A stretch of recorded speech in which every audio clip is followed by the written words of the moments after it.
لا حول ولا قوة إلا بالله العلي العظيم حسبنا الله ونعم الوكيل ونعم المولى ونعم النصير أعوذ بالله من الشيطان الرجيم بسم الله الرحمن الرحيم الحمد لله الذي أول بلا أول كان قبله والآخر بلا آخر يكون بعده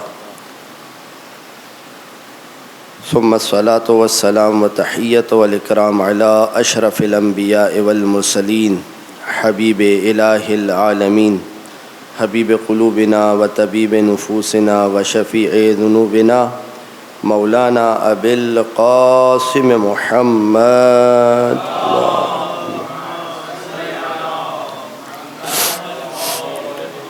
وعلى أهل بيته الطيبين الطاهرين المعصومين المنتجبين الميامين الذين أذهب الله عنهم الرجس وطهرهم تطهيرا اللهم صل عليه ولعنة الدائمة الباقية المستمرة على أعدائهم ومنكر فضائلهم وغاصب حقوقهم أجمعين أما بعد فقد قال الله الحكيم بسم الله الرحمن الرحيم قل جاء الحق وزهق الباطل ان الباطل كان زهوقا. درود پڑھ دیجئے محمد و آل محمد پر.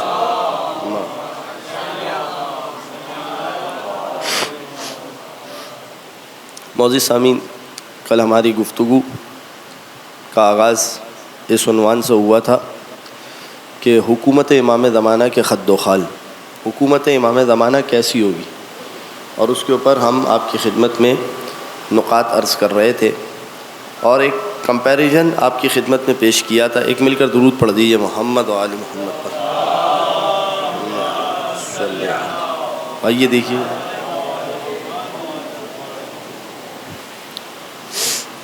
اور ایک کمپیریزن آپ کی خدمت میں پیش کیا تھا کہ اکنامکس کے اعتبار سے جو ممالک کی ریٹنگز کی جاتی ہیں کہ یہ ملک جو ہے وہ اس وقت زندگی گزارنے کے اعتبار سے پرائرٹی لسٹ پر ہے، پھر اس کے بعد یہ ملک ہے، پھر اس کے بعد یہ ملک ہے، پھر اس کے بعد یہ ملک ہے. اگر آپ اس لسٹ کے اندر دیکھیں تو الحمدللہ ہمارا ملک جو پاکستان ہے وہ تقریباً 118ویں 120ویں نمبر پر آپ کو نظر آئے گا. یہ بھی خدا کا شکر ہے کہ کم سے کم 30-40 ملکوں سے اوپر ہیں ہم، یعنی ہمارے سے بھی زیادہ برے انداز سے جو ہے وہ زندگی گزاری جا رہی. اور یقین جانیے یہ جو اس وقت زلزلہ، یہ جو اس وقت سیلابی صورتحال ہے، یہ تو پھر بھی ہمارے یہاں پر ان غریبوں کی امداد ہو رہی ہے، ورنہ اسی وقت جس وقت سندھ، پنجاب، بلوچستان، سوات یہ سب سیلاب میں ڈوبے ہوئے ہیں، اسی وقت افغانستان بھی سیلاب میں ڈوبا ہوا ہے، مگر آپ یقین جانیے وہاں روٹی تقسیم کرنے والا کوئی نہیں ہے. اس سے بری صورتحال ہے. تو پروردگار فرماتا ہے لَإِن شَكَرْتُمْ لَأَزِيدَنَّكُمْ، اگر تم شکر کرو گے تو ہم تمہیں مزید عطا کریں گے.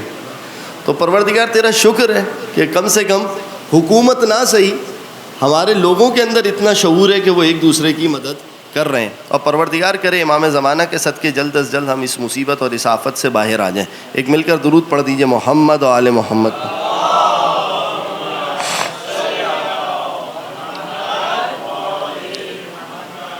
تو کل آپ کی خدمت میں نے 2 چیزیں پیش کی تھی. ایک امن و امان کی صورتحال، جس ملک میں امن و امان کی صورتحال بہتر ہو وہاں پر لوگ رہنا پسند کرتے ہیں، اور یہ بالکل یعنی اس پہ مجھے کوئی دلیل دینے کی ضرورت بھی نہیں ہے، فطری چیز ہے. اور میں نے آپ کی خدمت میں بتایا کہ امام زمانہ کی حکومت کے اندر امن و امان کی صورتحال کیا ہوگی.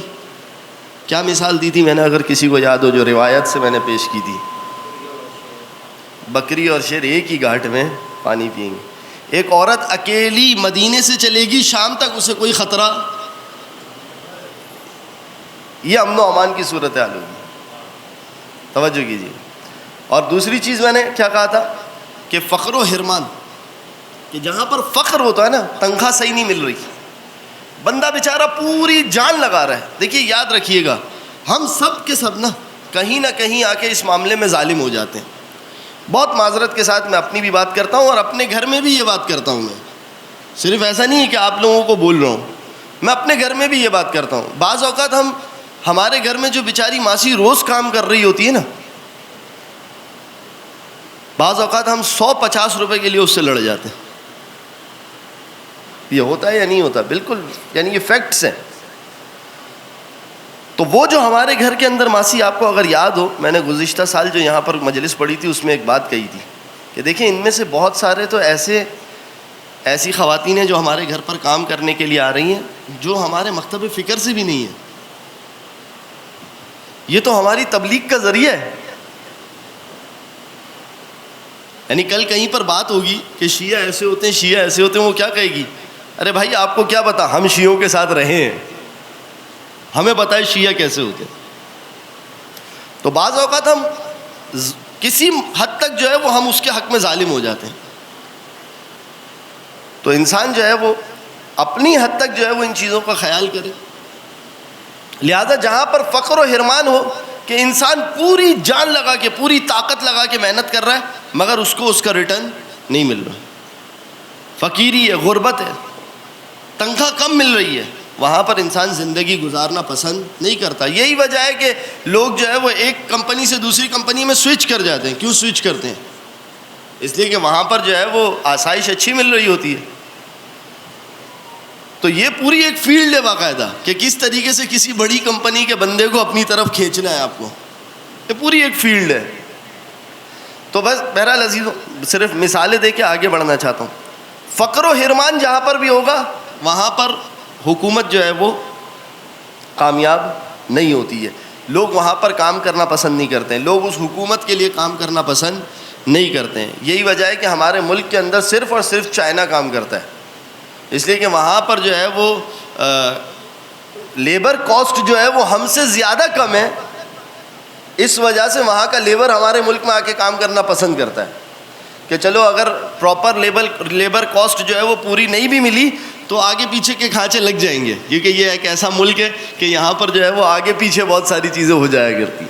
اس لیے وہ یہاں پر آ کے ہمارے ملک میں آ کے کام کرنا پسند کرتا ہے، کیونکہ سب سے زیادہ چیپسٹ لیبر کاسٹ جو ہے وہ اس وقت پوری دنیا میں وہ چائنا کے اندر ہے. توجہ کیا آپ نے؟ لہذا فقر و حرمان کی جہاں پر صورتحال ہو وہاں پر لوگ رہنا پسند نہیں کرتے، کام کرنا پسند نہیں کرتے.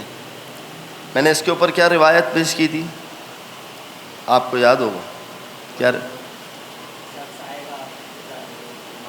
شخص آئے گا، آنے کے بعد جو ہے وہ کہے گا کہ مجھے مال چاہیے، اس کو اتنا مال دے دیا جائے گا، اٹھا کے جب لے کے جا رہا ہوگا تو پریشان ہو جائے گا. فیندم، روایت کا جملہ ہے، نادم ہو جائے گا.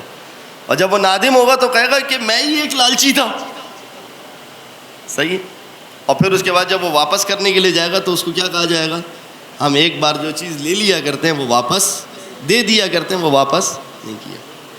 ہمارے ساتھ الٹا ہے، ہم ایک بار جو چیز لے لیا کرتے ہیں وہ واپس. ایک مل کر درود پڑھ دیجئے محمد والا.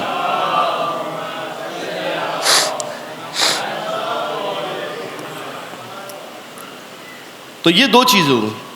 آج آپ کی خدمت میں تیسری چیز کہ وہ ممالک کے جہاں پر لوگ جو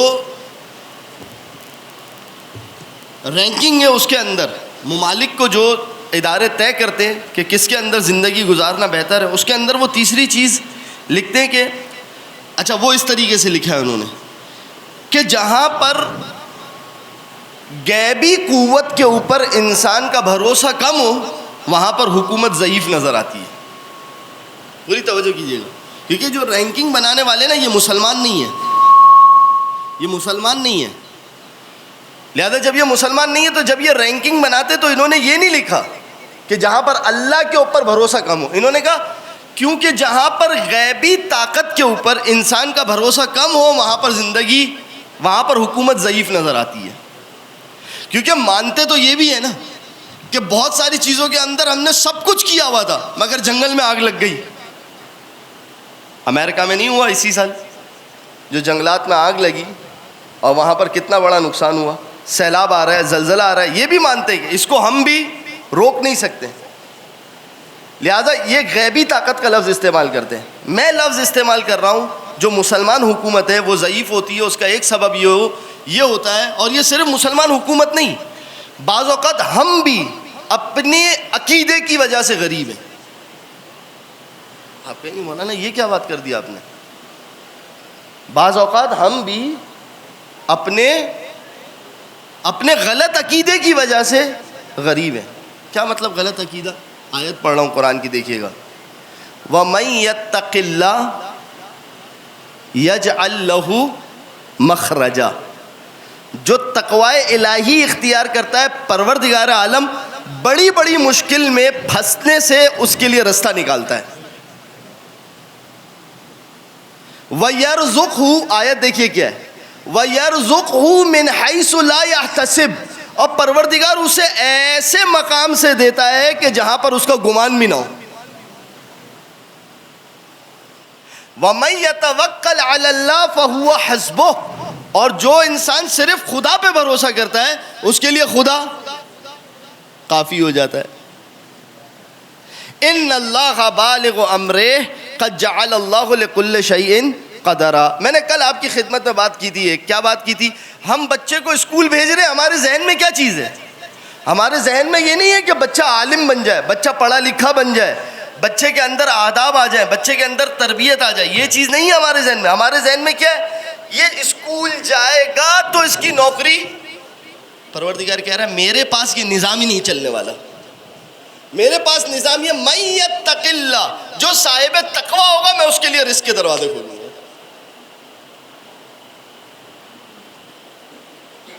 تو یہ ہمارا غلط عقیدہ ہے نا. تو یہ غلط عقیدہ بعض اوقات انسان کے فقر و فاقے کا سبب بن جاتا ہے. کہ انسان با تقوی ہو، انسان پروردگار عالم کا خوف اپنے دل میں رکھ کر چلے، پروردگار عالم اس کے لیے رزق کے دروازے کھولتا ہے. خدا قرآن کی میں کہہ رہا ہے. میں ایک اور غلط عقیدہ آپ کو بتاؤں کیا ہے.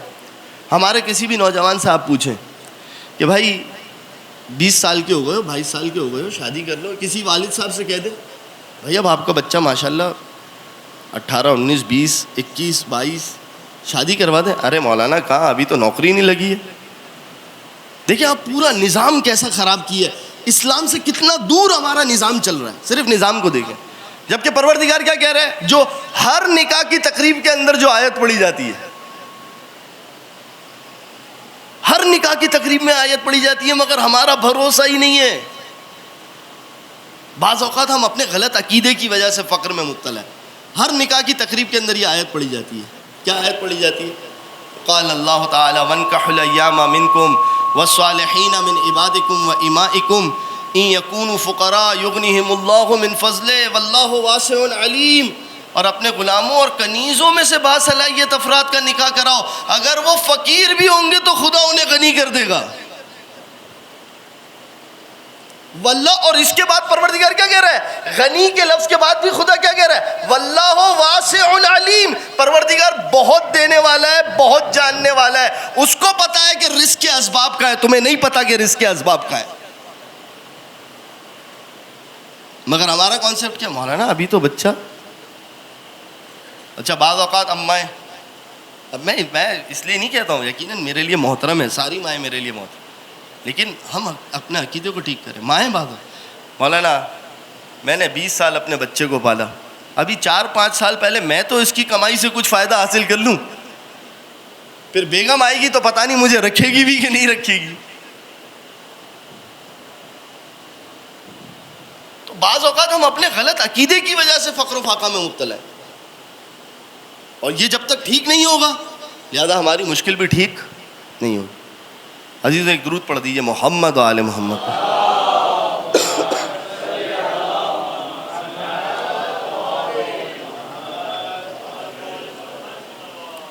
اللہم صلی علی محمد و آل. دیکھیے عزیزو، اسی طریقے سے حکومت کے ضعیف ہونے کے سبب میں سے ایک سبب یہ ہے کہ کچھ چیزیں ایسی ہوتی ہیں کہ آپ کو ساری محنت کرنے کے بعد کچھ چیزیں ایسی ہوتی ہیں جو آپ کو غیبی طاقت کے اوپر چھوڑنی ہوتی ہے. اور یہ صرف ایک بندہ نہیں کر سکتا. یہ ملت جب تشکیل پاتی ہے نا تو یہ توکل پیدا ہوتا ہے. اب آپ مجھے ایمانداری سے بتائیے، آج سے 25 دن پہلے جو سندھ کے حالات تھے آج کے حالات سے بہتر تھے یا نہیں تھے؟ مگر اس کے باوجود احتجاجات ہو رہے تھے یا نہیں ہو رہے تھے؟ میں نہیں کہہ رہا ہونے چاہیے نہیں ہونے چاہیے حکومت کے خلاف، یہ ایک الگ بات ہے. لیکن آج جو ہوا اس سچویشن میں بھی تم زندگی گزار رہے ہو نا, اس سچویشن میں بھی تم حیات کی امید رکھ رہے ہو نا, اور اس پوری سچویشن کے اندر بھی انسان کو ایک یہ توقع تو ہے نا کہ آج بھی کوئی ایسی طاقت ہے جو ہمیں اس مشکل سے بچا کر نکالے گی. لہذا اسلامی حکومت کے ضعیف ہونے کے اندر ایک بڑا مسئلہ یہ ہے کہ معاشرے سے توکل علی اللہ اٹھ جائے, اللہ پر بھروسہ اٹھ جائے. اس کا سب سے گندا نتیجہ پتہ ہے کیا ہوتا ہے؟ سب سے برا نتیجہ جو اس کا ہوتا ہے, انسان ایک دوسرے سے دوستی بھی کرتا ہے نا تو صرف پیسوں کے لیے کرتا ہے. جب تک یہ پیسے والا ہے نا میں اس کا دوست ہوں. آپ اٹھا کر دیکھ لیجئے 80% جو ہمارے نوجوان ہیں, 80% ہمارے نوجوان ہیں جو تقریباً 25, 26, 28, 30 برس تک ساتھ کھیلتے رہے, آج ایک بڑی گاڑی آ جانے کی وجہ سے اپنے چھوٹے دوست کو سلام کرنے کو تیار نہیں ہے. کیا اوقات ہے یار اس گاڑی کی, کیا اوقات ہے. وجہ کیا؟ وجہ یہ کہ تمہاری نظر میں سب کچھ یہی تھا, جبھی آج تمہارے تیور بدل گئے. اگر تمہاری نظر میں سب کچھ یہ نہیں ہوتا تو آج تمہارے تیور نہیں بدلتے. تو عزیزو, ایک سب سے بڑا جو مسئلہ جو اس سے توکل علی اللہ جب انسان اٹھ جاتا ہے نا تو پھر انسان کسی سے اللہ کی خاطر دوستی نہیں کرتا, انسان کسی کی مدد اللہ کی خاطر نہیں کرتا. پھر سارے معاملات ہے نا مطلب پر چل رہے ہوتے ہیں. جب تک میرا مطلب ہے سبحان اللہ, جس دن میرا مطلب نہیں ہے عبداللہ. بھائی اب آپ اللہ کے بندے ہیں, بس آپ کا اللہ ہی ہے, ہمارے میں سے کوئی بھی نہیں ہے آپ کے ساتھ. توجہ کیا آپ نے؟ لہذا حکومت کو بھی ضعیف ہونے کے اندر ایک اثر یہ ہے. اب آپ مجھے بتائیے امام زمانہ کی حکومت میں جب خود امام حکومت کر رہا ہو وہاں پر اللہ پر بھروسہ کیسا ہوگا؟ وہاں پر ہوگی ہی الہی حکومت. امام زمانہ کے پرچم پہ کیا لکھا ہوگا؟ کیا لکھا ہوگا امام زمانہ کے پرچم پہ؟ کیا آیت, کیا لفظ لکھا ہوگا؟ پرچم کی نشانی کیا ہے امام زمانہ کی؟ بیعت للہ, کہ اگر بیعت کرنا نا تو اللہ کی خاطر کرنا. یہ امام زمانہ کے پرچم پر لکھا ہو. ایک مسدس لکھی تھی, چلیں آپ کو سنا دیتا ہوں اگر آپ لوگ شعری ذوق رکھتے ہیں. نمایاں پرچموں میں حق کا علم دکھتا نہیں, ہو جس پہ بیعت للہ رقم دکھتا نہیں.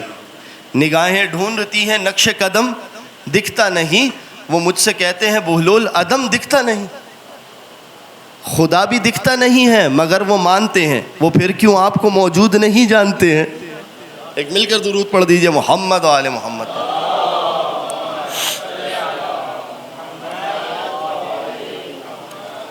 تو عزیزو ایک یہ چیز جو امام زمانہ کے, جس کو اگر میں ایک اچھا نام دوں نا, اس کے اندر ہم دو نقطے بنا سکتے ہیں توکل علی اللہ پر. ایک ہے اسلامک کلچر, باقاعدہ ایک اسلامک کلچر نظر آئے گا حکومت امام زمانہ میں. اور کوئی بھی کلچر جب بنتا ہے نا, وہ کلچر جو ہے نا ہمارے ذہنوں کے اوپر اثر کرتا ہے. میں ایک چھوٹی سی مثال دوں آپ کو. کلچر یعنی ثقافت.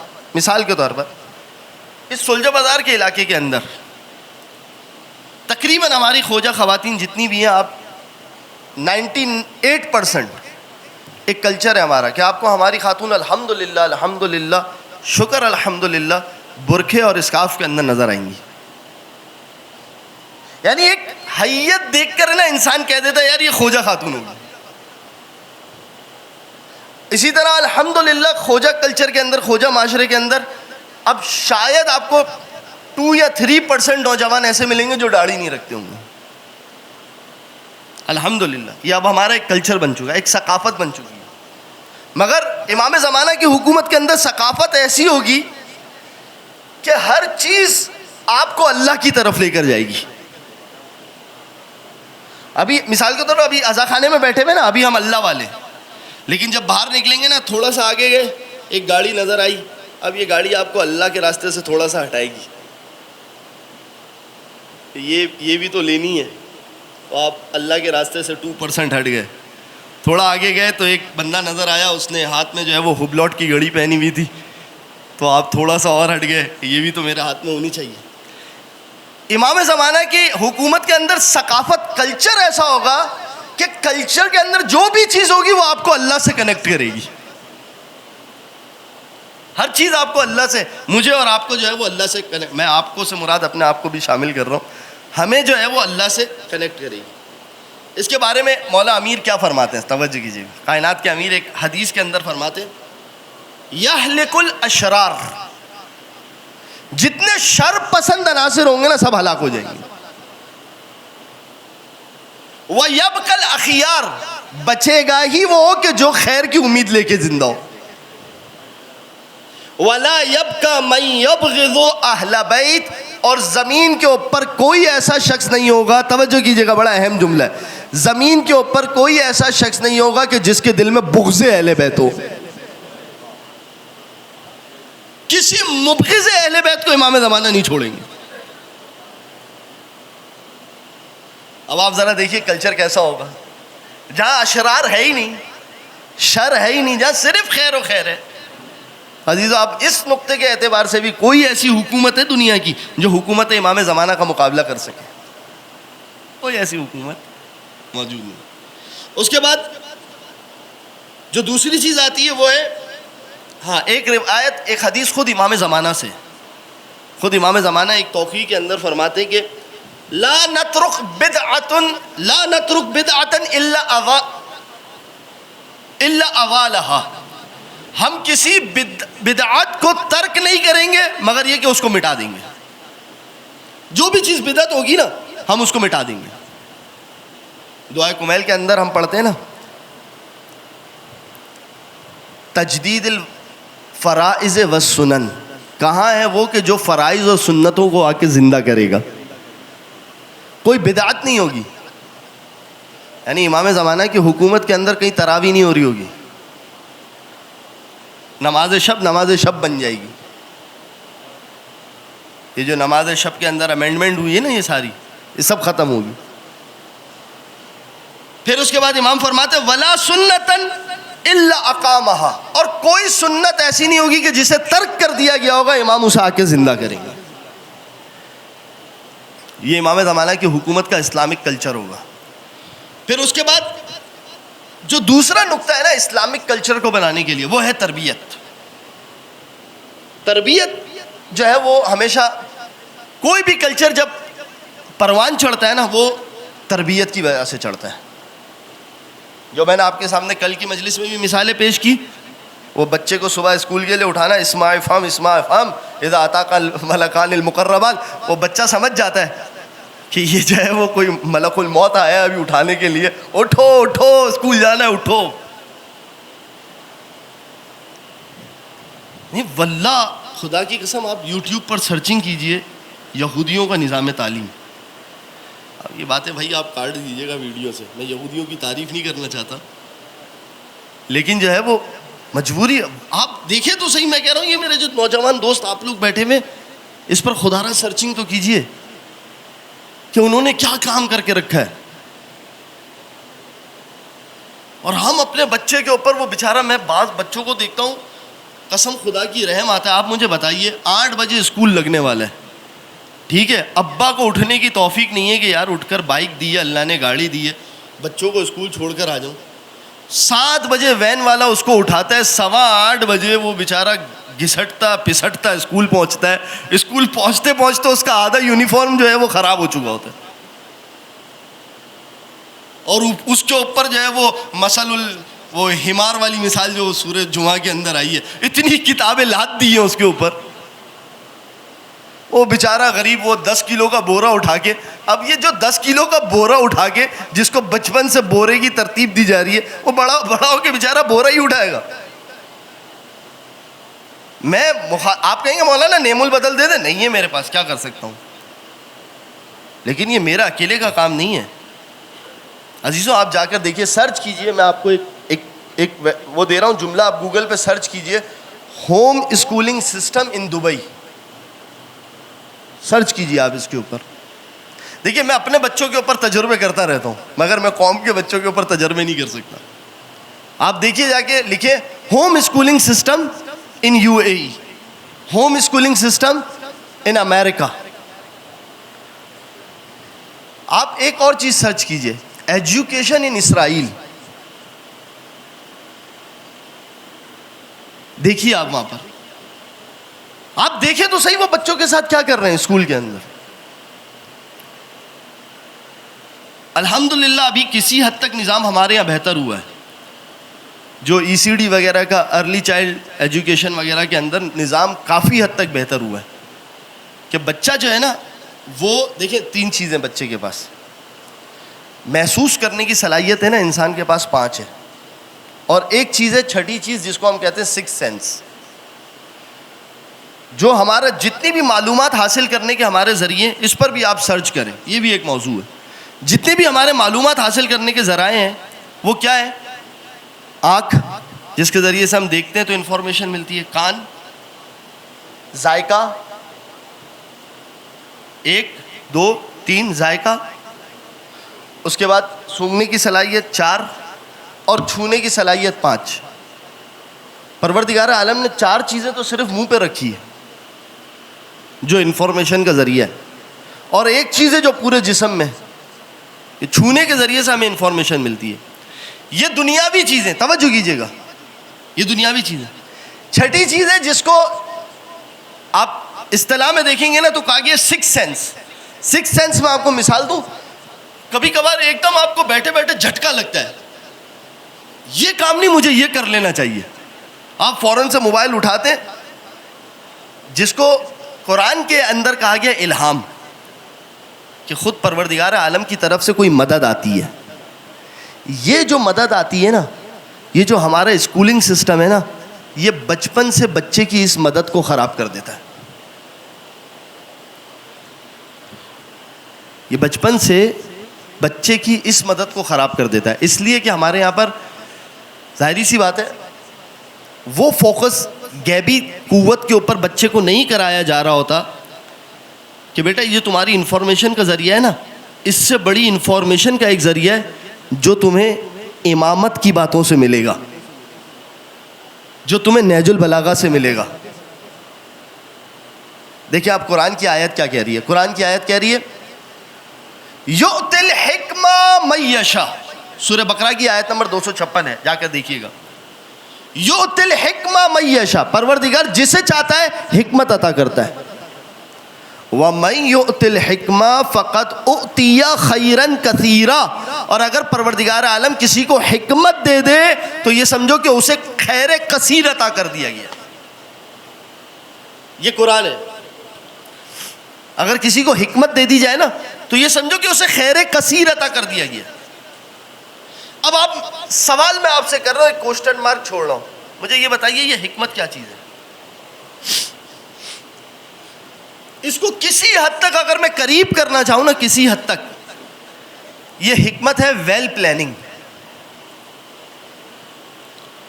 انسان جو ہے وہ اپنی زندگی کے امور کو تدبیر کرے, اور یہ جو تدبیر ہوتی ہے نا زندگی کے امور کی, اس کا سب سے بہترین چیز جو ہے نا وہ اپنے باپ سے سیکھ رہا ہوتا ہے بچہ, اور اپنی ماں سے سیکھ رہا ہوتا ہے.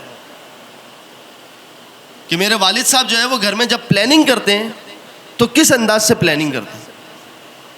میں آپ کو ایک چھوٹی سی مثال دوں, ابھی آپ کو سمجھ میں آ جائے گی یہ بات کہ میں کہنا کیا چاہ رہا ہوں. دیکھیے فرض کیجئے یہاں پر آپ کے یہاں پر ماشاءاللہ عشرہ ہوا, مجھے ہر دفعہ جو ہے وہ ماشاءاللہ تعداد بڑھتی بھی نظر آتی ہے. اچھا ایک اور چیز ہر دفعہ نظر یہ آتا ہے کہ ماشاءاللہ آپ لوگ کوئی نہ کوئی چیز انکریز کر رہے ہوتے ہیں. اس دفعہ ماشاءاللہ مائک کا نیا سیٹ لگا ہوا ہے, آواز کا جو ہے وہ نظام کافی بہتر ہے یہاں پر. تو آپ کیا کر رہے ہیں, مسلسل جو آپ کو خدا نے ایک چیز دی ہے نا اس کو نوٹ کر رہے ہیں, کہاں اس کے اندر خرابی ہے, کہاں اس کو صحیح کرنا ہے. بعض لوگوں کی یہ صلاحیت بھی ختم ہو چکی ہوتی ہے, ان کو یہ بھی سمجھ میں نہیں آتا کہ غلط ہے. یہ وہ وقت آ جاتا ہے, مثال کے طور پر فرض کر لیجئے میری سگریٹ پینے کی عادت ہے, لیکن میں کم سے کم یہ تو ایکسیپٹ کر رہا ہوں نا کہ سگریٹ پینا غلط ہے, یہ تو ایکسیپٹ کر رہا ہوں نا. اب مجھے آپ ایک بات بتائیے کہ ایک ایسے ایجوکیشن سسٹم میں, مثال کے طور پر مغرب میں جو یہ کام ہو رہا ہے کہ بچپن سے ہی اگر آپ کی بچی کو یہ بتا دیا جائے کہ نہیں بوائے فرینڈ رکھنا ایک اچھی چیز ہے, تو اب آپ مجھے بتائیے جو چیز بچپن میں نقش ہو گئی, کیا 18 سال کی ہونے کے بعد وہ اس بات کو مانے گی کہ بوائے فرینڈ رکھنا ایک غلط چیز ہے؟ یہ کام ہمارا ڈرامہ جو ہے نا، ہمارا میڈیا وہ کام کر رہا ہے. میں زیادہ ڈرامے نہیں دیکھے، مگر ایک آدھ دو ڈرامے جو ہے وہ اسی نیت سے دیکھیں کہ چل کیا رہا ہے. آپ اکثر ڈراموں کے اندر دیکھ لیں یہی چیز چل رہی. ایک وقت آئے گا کہ انسان، یہ وہ وقت ہوتا ہے کہ جہاں پر پروردگار کہتا ہے اولئک کالانعام، اب یہ جانوروں سے بھی بدتر ہے. کیوں؟ اس لیے کہ جانور بھی کم سے کم گاڑی کے نیچے آ کے اگر مر بھی جائے گا نا تو وہ یہ سمجھتا ہے کہ یہ روڈ پہ آنا غلط تھا، یہ غلط تھا.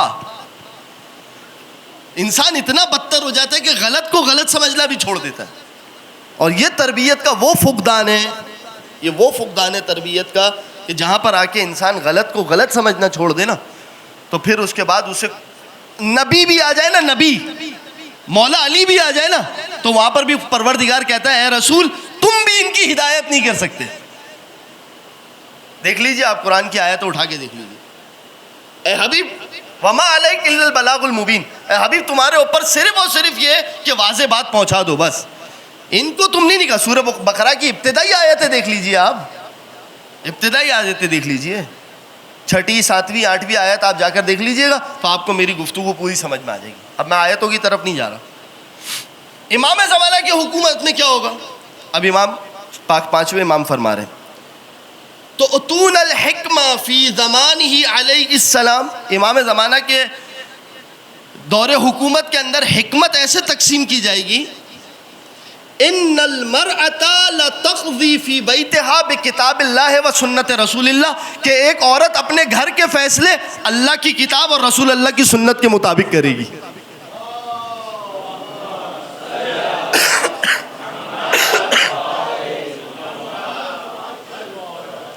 گھر کے فیصلے. اللہم صلی علی.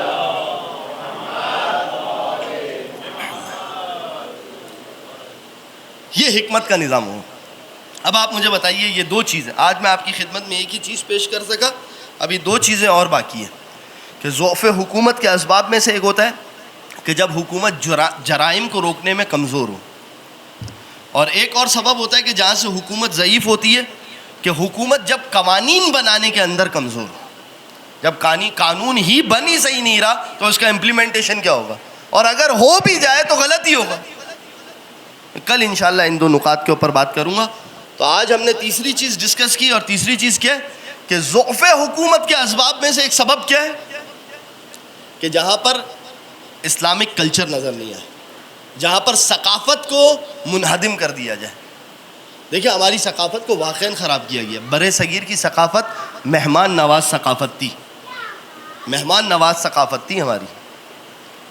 مگر آج آپ جا کر دیکھیے، آپ لوگ جائیں واللہ جائیں، اور خصوصاً ضامن بھائی کے ساتھ جائیں، کچھ 2-4 گاؤں ہیں نا سندھ کے وزٹ کریں. جب وہ جا رہے ہو نا اتوار کو، ایک ایک کر کے جائیں، ان سے کہیں ہمیں اپنی گاڑی میں لے جائیں. آپ ایک مرتبہ جا کے ثقافت تو دیکھیں وہ آپ کو روٹی کھلاتے کیسے. ایک مرتبہ جا کے دیکھیں تو صحیح وہ سالن لا کے رکھتے کیسے. اور ہمارا اس وقت یہ عالم ہے کہ ہمارے گھر کے اندر اگر مہمان ہو جائے نا تو ہم گھڑی دیکھ رہے ہوتے ہیں جائے گا کب. جبکہ روایتیں کیا کہہ رہی ہے، آتا ہے تو تمہارے لیے رزق لے کر آتا ہے، جاتا ہے تو تمہارے گھر کی بلائیں لے کر جاتا ہے. مگر یقین نہیں ہے نا، ہمارا یقین نہیں ہے نا. کیوں یقین نہیں ہے؟ اس کی وجہ یہ ہے کہ ہم اتنے مادی ہو گئے، اتنے مالی ہو گئے کہ ہمیں لگ رہا ہے بسکٹ کھلانا پڑ رہا ہے، چائے کھلانی پڑ رہی ہے. مگر پروردگار اس کو انفاق کی نگاہوں سے دیکھ رہا ہے. تو نے میرے بندے کو کھلایا، میں تیرے بچوں کو کھلاؤں گا. بس عزیزو وقت بہت ہوا، دوسری مجلس بھی پڑھنی ہے اذا خانہ زہرا میں. مصائب کی طرف آتا ہوں. اور عزیزوں ایک مصیبت ایسی ہے، خدا ان حالات کے اندر آپ کو اپنی جیب سے کچھ بھی اپنے مومن بھائیوں کے لیے کریں، ضرور کریں. واللہ اگر آپ ایک 10 روپے بھی دے سکتے ہیں نا کہیں پر تو جا کر دیں. کیونکہ اس وقت ایک پیناڈول بھی اگر آپ دیں گے نا قسم سے ضائع نہیں جائے گی، جو حالات میں اپنی آنکھوں سے دیکھ کر آیا ہوں. مگر عزیزوں ایک حسین کی آل غریب ہے کہ کوفے کے اندر ایک منزل ایسی تھی،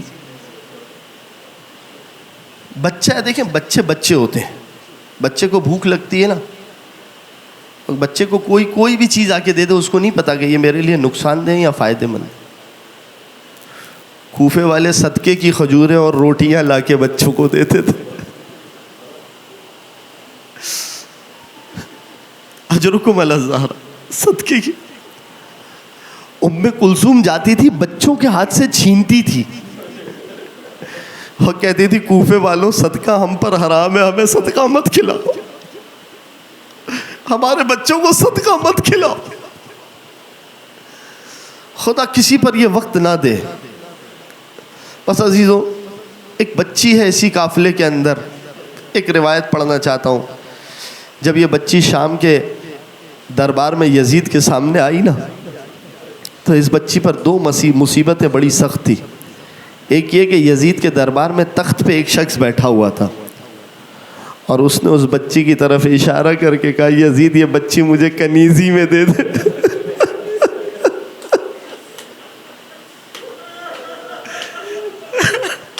خدا آپ کی صداؤں پر رحم کرے، خدا آپ کی بیٹیوں پر رحم کرے۔ یہ جو آپ نے گریہ کی صدا بلند کی ہے نا، عزیزو خدا کی قسم ذرا تصور کیجئے، آج 1400 سال بعد بھی سن کے ہم تڑپ جاتے ہیں، علی کی بیٹی کا عالم کیا ہوگا۔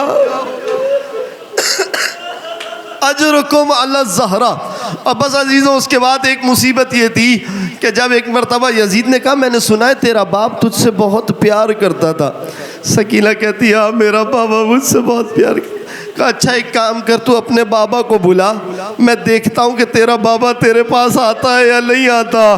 سکینہ نے ایک مرتبہ ننھے ننھے ہاتھوں کو پھیلایا، حسین کے کٹے ہوئے سر کی طرف دیکھا، کہا بابا یزید میری محبت کا امتحان لینا چاہتا ہے بابا۔ تاریخ نے لکھا سر حسین ایک مرتبہ بلند ہوا، سکینہ کی آغوش میں سر حسین، بچی بابا کے سر کو پیار کرتی جاتی تھی۔ بابا تیرے سینے پر سونے والی، ارے تیرے بعد زندان میں سوتی۔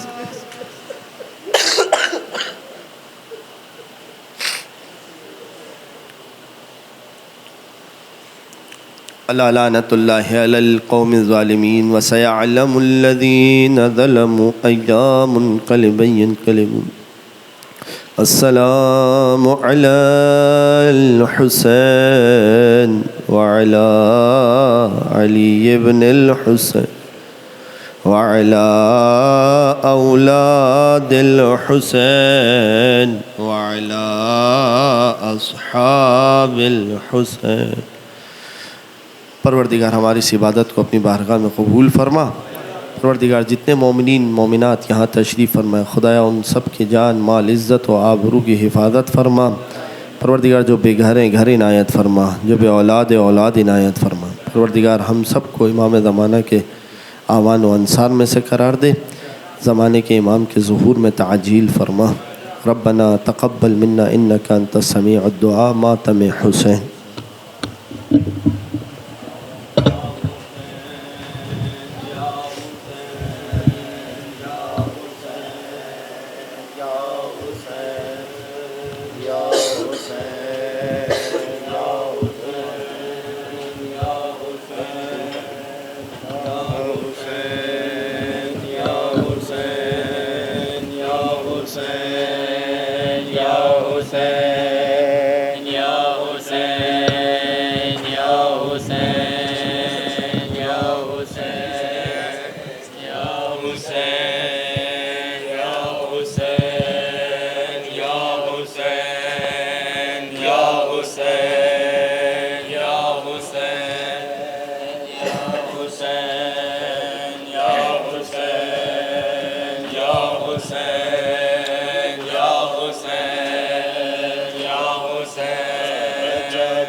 کوئی نہیں بازار جفا سجاد میں زینب ہوں، میرے سر پہ ردا کوئی نہیں بازار جفا سجاد میں زینب ہوں، میرے سر پہ ردا کوئی نہیں۔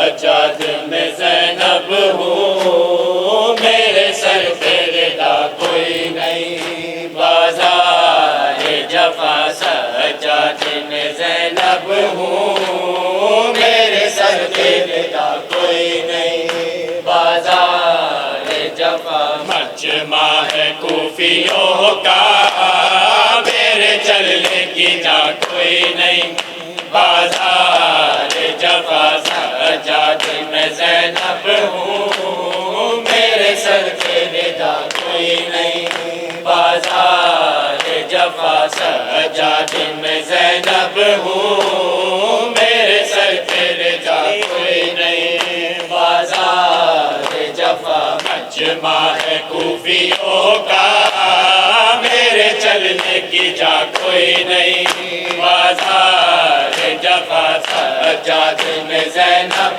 ہوں، میرے سر پہ ردا کوئی نہیں، بازار جفا سجاد میں زینب ہوں، میرے سر پہ ردا کوئی نہیں، بازار جفا سجاد میں زینب ہوں، میرے سر پہ ردا کوئی نہیں، بازار جفا سجاد میرے سر سے 9 بار چھینی چادر، قلبے میں نبی زادے پھروائی گئی در در، مل جائے ردا مجھ کو اور میری دعا کوئی نہیں، بازار جفا سجاد میں زینب ہوں، میرے سر پہ ردا کوئی نہیں، بازار جفا سجاد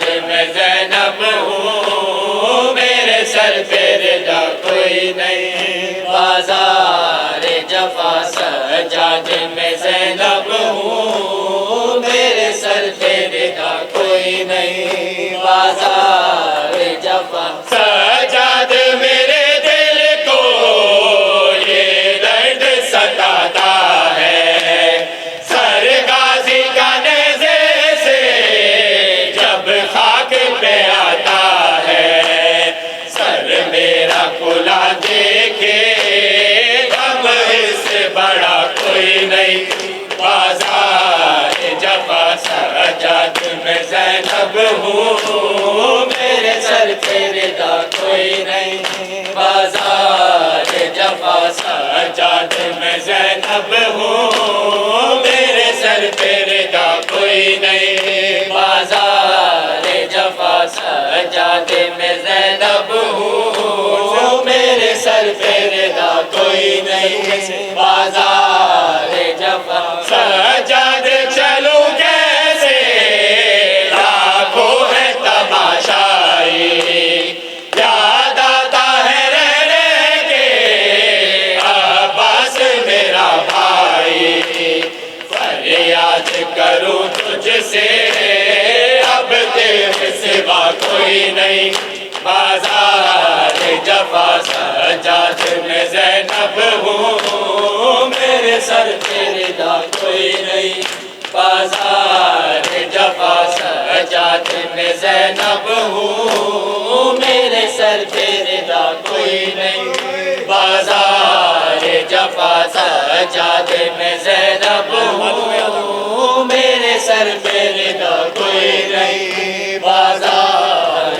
جفا معلوم ہے ادا کو غازی کی بہن ہوں میں، بے دست ہے وہ غازی پابند رسن ہوں میں، یاد آئی وفا اس کی جب پاس رہا کوئی نہیں، بازار جفا سجاد میں زینب ہوں، میرے سر پہ ردا کوئی نہیں، بازار جفا سجاد میں زینب ہوں، میرے سر پہ ردا کوئی نہیں، بازار جفا سجاد میں زینب ہوں، میرے سر پہ ردا کوئی نہیں، بازار جفا سجاد تیری حالت دیکھی نہیں